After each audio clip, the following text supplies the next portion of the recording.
Bismillahirrahmanirrahim. Assalamualaikum warahmatullahi wabarakatuh. Selamat sore rekan-rekan media. Pada sore hari ini akan diumumkan perkembangan COVID-19 di Provinsi Sumatera Selatan. Kamis 14 Mei 2020. Jumlah ODP 5.047 orang. Jumlah ODP selesai pemantauan 3.685 orang. Jumlah ODP masih dalam pemantauan 1.362 orang. Jumlah PDP keseluruhan 331 orang. PDP selesai pengawasan 170 orang. Yang masih dalam proses pengawasan 161 orang. Jumlah sampel yang diperiksa 2.152 sampel yang terdiri dari 1.661 OTG, 407 PDP, dan 84 ODP. Jumlah sampel positif 441. Jumlah sampel negatif 269. Yang masih dalam proses pemeriksaan 1.442.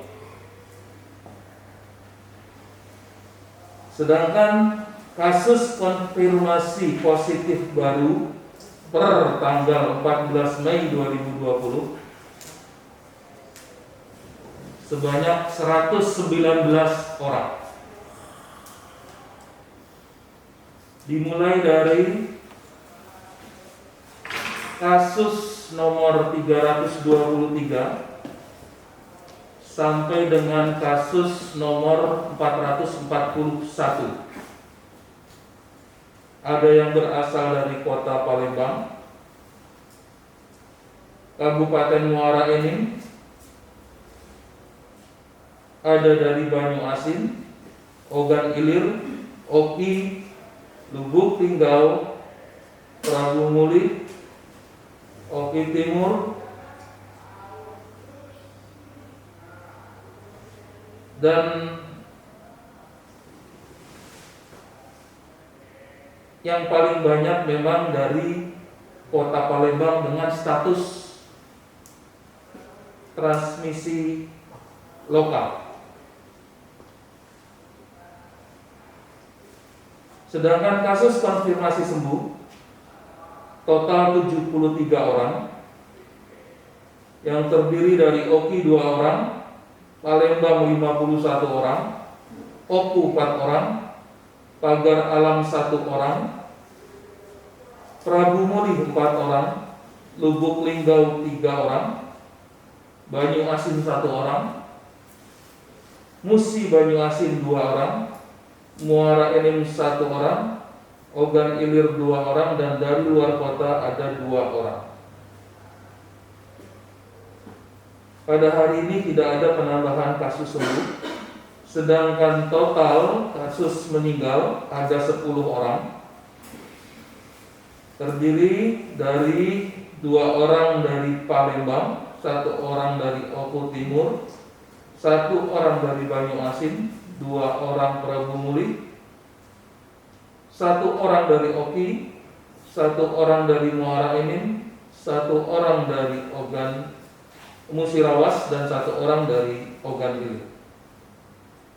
Pasien meninggal per 14 Mei 2020 ada 1 orang yang berasal dari Prabu Muli. Ya, itulah perkembangan COVID pada hari ini, dan kita sungguh sangat prihatin dengan besarnya kasus positif baru pada hari ini.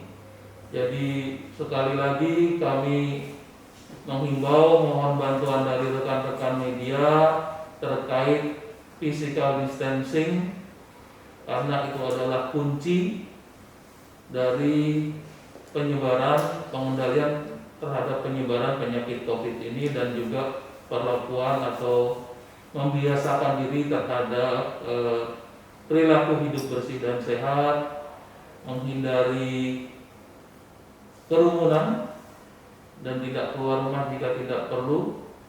Semoga nanti dengan banyaknya kasus ini dapat menjadi pertimbangan dari gugus tugas utamanya di Kota Palembang dalam pemberlakuan PSBB yang akan datang. Demikian disampaikan. Terima kasih atas perhatian. Assalamualaikum warahmatullahi wabarakatuh.